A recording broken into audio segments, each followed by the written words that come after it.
India में 140 करोड़ लोग हैं, जिसमें से 50 पर मतलब 70 करोड़ यूथ हैं जिनकी उम्र 25 साल से नीचे है। अब इन 70 करोड़ में से 1 करोड़ बच्चे क्रिकेटर बनना चाहते हैं। इसको और नैरो डाउन करें तो इंडिया में एक वक्त पर 50 लाख बच्चे प्रोफेशनली क्रिकेट खेल रहे होते हैं। वह 50 लाख बच्चे कितनी सीट्स के लिए फाइट कर रहे हैं? सिर्फ 11, ज़्यादा से ज़्यादा 16। इसको हासिल करने की प्रोबेबिलिटी क्या है?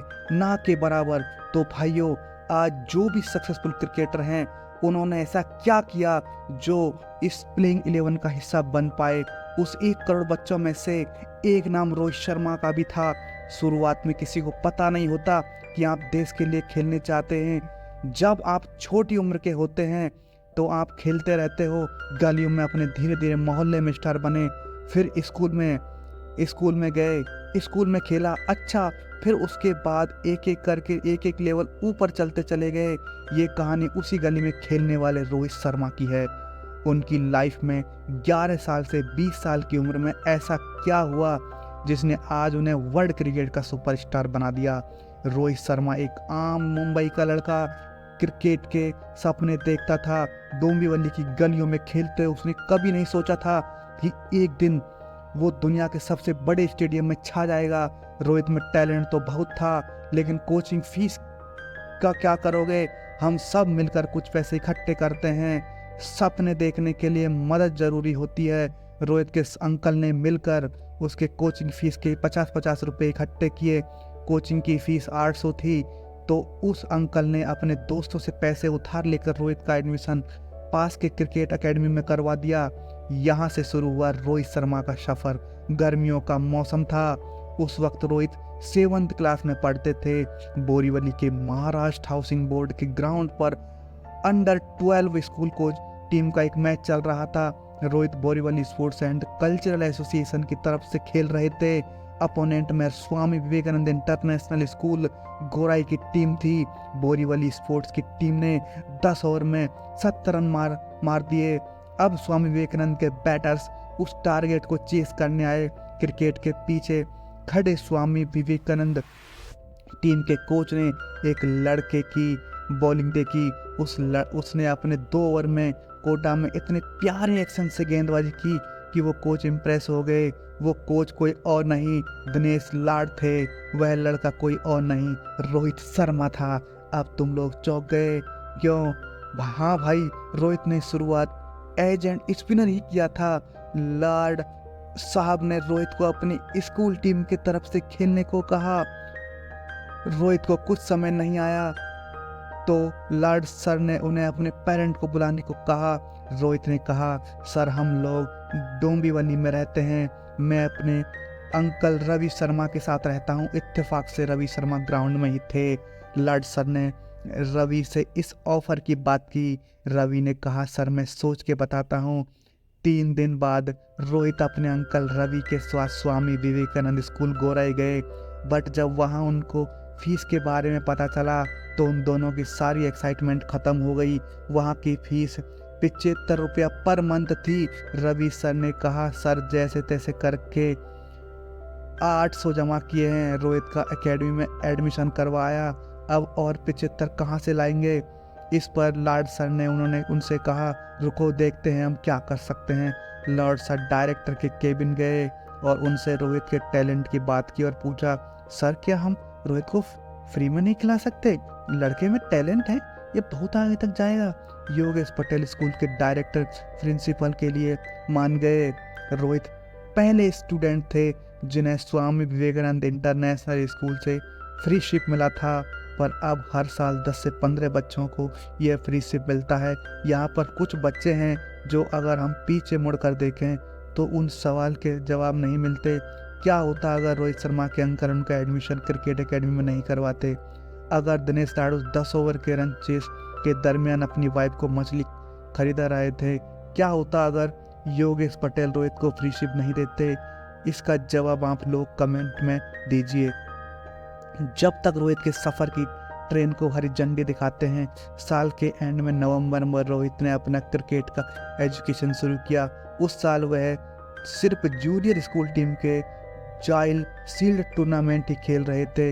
जिसमें रोहित ने एजेंट ऑफ ब्रेक बॉलर खेला जो 7वें 8वें नंबर पर बैटिंग करता हो। टीम तीसरे राउंड में हार गई। अब यह वो साल था जहां से रोहित द बैट्समैन की जर्नी शुरू हुई। रोहित क्रिकेट की फील्ड पर एक कोने में रोहित बैटिंग की शैडो प्रैक्टिस कर रहे थे। लॉर्ड सर जब ग्राउंड पर आए तो उन्होंने देखा कि जिस तरीके से Rohit full face of the bat दिखा रहे हैं, उन्होंने तुरंत रोहित को नेट्स में बुलाया और खुद बॉल डालने लगे।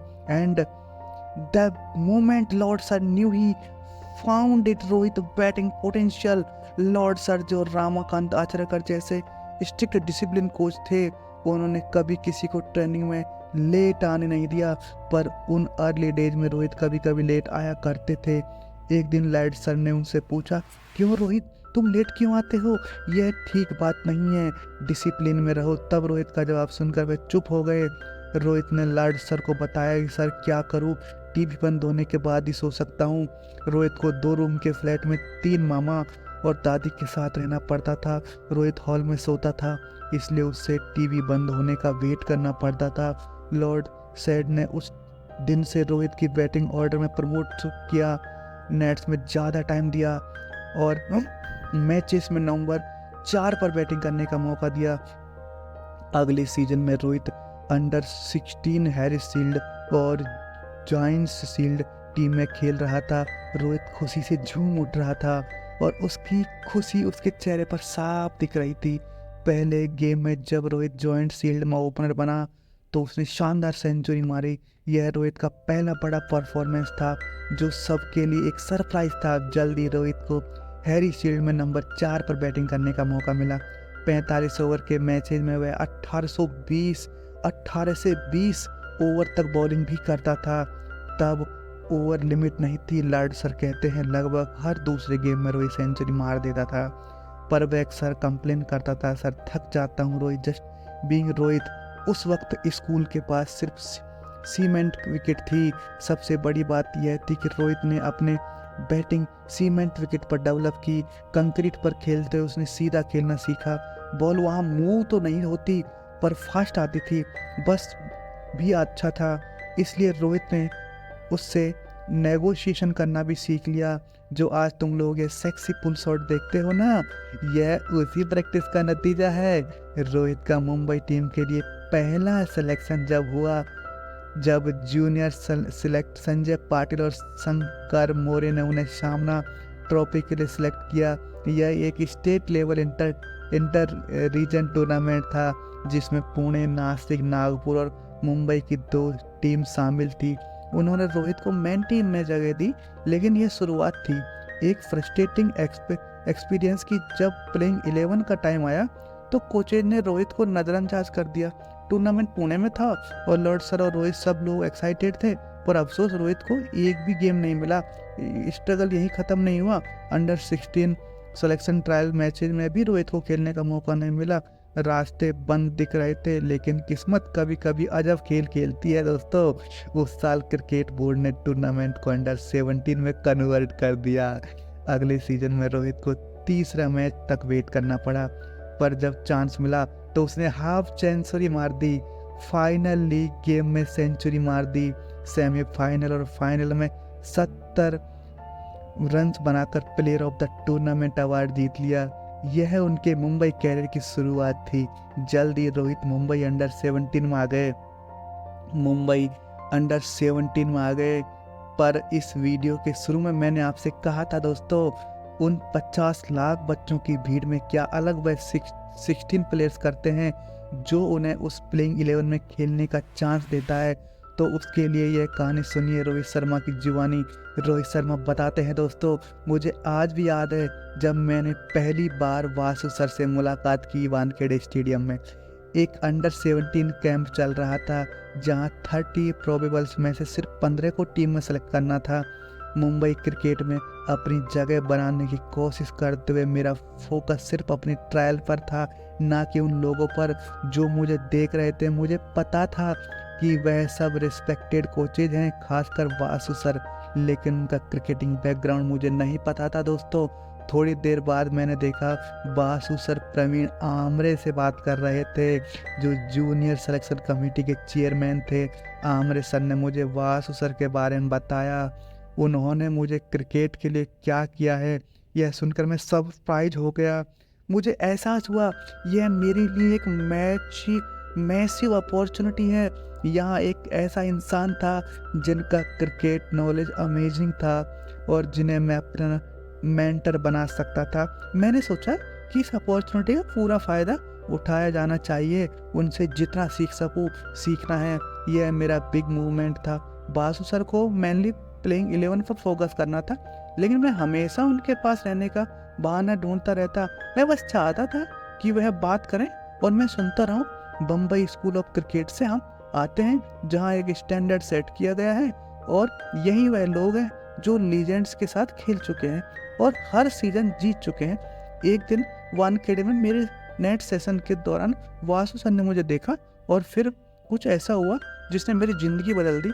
उन्होंने कैप्टन से कहा, हमें इस लड़के को टीम में लाना है, तुम अपने कॉम्बिनेशन देख लो, मैं इंटरफेयर नहीं करूँगा, लेकिन ये लड़का खेलना चाहिए, मुझ पर भरोसा रखो। कैप्टन प्रशांत नायक मेरे पास आए और बोले, देखो मुझे तेरे बारे में कुछ नहीं पता है और मैंने तेरे बारे में ज़्यादा सुना भी नहीं है, लेकिन वासु सर कह रहे हैं कि तुझे खेलना चाहिए, तो कल तू खेल रहा है। जब मैंने बड़दा में अंडर 17 गेम में सेंचुरी मारी, मुझे याद है बासु सर किरण मौर्य से मेरे बारे में बात कर रहे थे।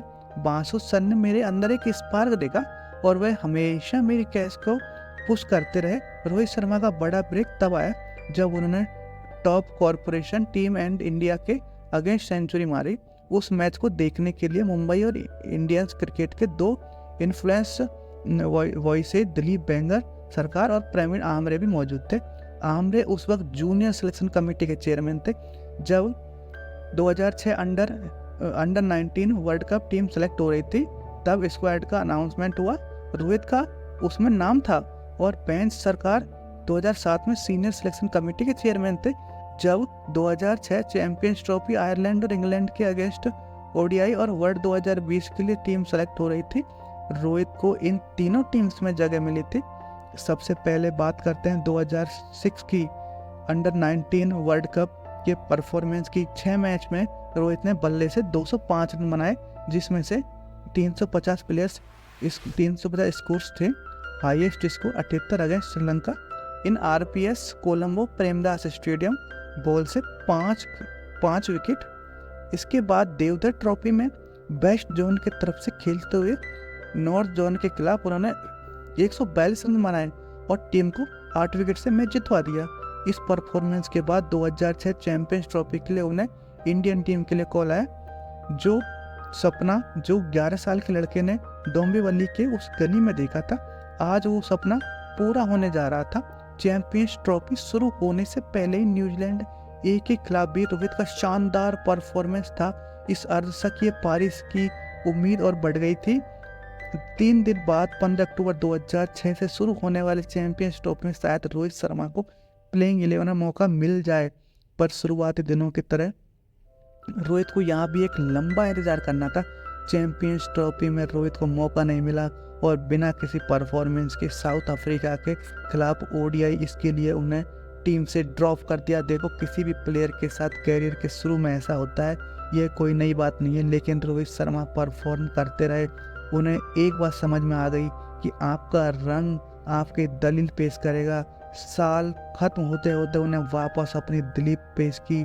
25 दिसंबर 2006 को गुजरात के खिलाफ रणजीत ट्रॉफी मैच में उन्होंने 2 रन तक जड़ दिया। दोस्तों, 2006-07 रणजी ट्रॉफी के एंड होते होते रोहित ने 8 मैच में 531 रन मार डाले और with average 48.2। 7 Rohit domestic level पर लगातार अच्छा परफॉर्म कर रहे थे, जिसके बाद उन्हें 26 मई 2007 को बीसीसीआई द्वारा ऑर्गेनाइज किए गए ट्रेनिंग कैंप्स के लिए बुलावा आता है। इंडियन बोर्ड के 14 बॉलर्स और 15 बैट्समैन को सेपरेट कंडीशनिंग कैंप्स के लिए बुला रही थी, जिससे ये आयरलैंड और इंग्लैंड के टूर के लिए टीम सेलेक्ट कर सके, और उस टीम में रोहित का नाम था। रोहित यूके की फ्लाइट पर जाने के लिए बहुत एक्साइटेड थे, लेकिन जैसे ही उनके अर्ली डेथ डेज थे, वैसे ही ये भी ये लॉन्ग फ्रस्ट्रेटिंग वेट थी। पहले 12 ओडीआई में उन्हें सिर्फ 2 गेम खेलने का मौका मिला और पहले मैच में बैटिंग करने का मौका ही नहीं मिला। रोहित ने हारे में इंडिया ए की तरफ से खेलते जिम्बाब्वे ए के खिलाफ 65 रनों की पारी खेली। इन सब के बीच रोहित का नाम 2007 वर्ल्ड टी20 के टीम में था।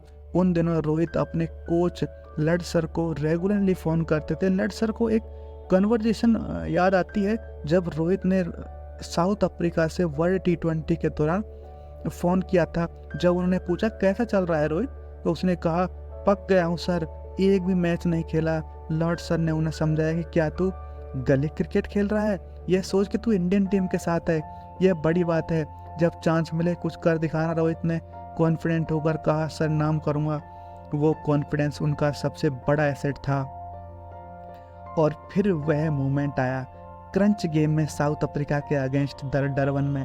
पहले कुछ बॉल्स में लग रहा था जैसे बॉल के बैट को ठीक से हिट नहीं कर रही, पर रोहित ने अपना कॉन्फिडेंस पाया और एक शानदार के साथ अपनी हाफ सेंचुरी। उसके बाद रोहित ने ब्रिंट रन आउट करके सबको इम्प्रेस कर दिया और फाइनल में पाकिस्तान के अगेंस्ट रोहित ने सिर्फ 16 बॉल्स में अनबीटन 30 रन बनाए और इंडिया उस साल भी वर्ल्ड चैंपियन बनी। India win unable. रोहित अब 20 साल के हो चुके थे। रोहित का यह परफॉर्मेंस सबको यह बताने के लिए काफ़ी था कि रोहित शर्मा क्रिकेट वर्ल्ड में आ चुका है। यह वो डिवाइनिंग मोमेंट था जो रोहित को एक राइजिंग स्टार से एक एस्टेलिक क्रिकेटर बनाता है। इस इनिंग हर परफॉर्मेंस के साथ रोहित ने अपने टैलेंट और डेडिकेशन से सबको दिखाया कि उनकी कहानी सिर्फ शुरू हुई है और आगे अभी और माइलस्टोन अचीव करने हैं।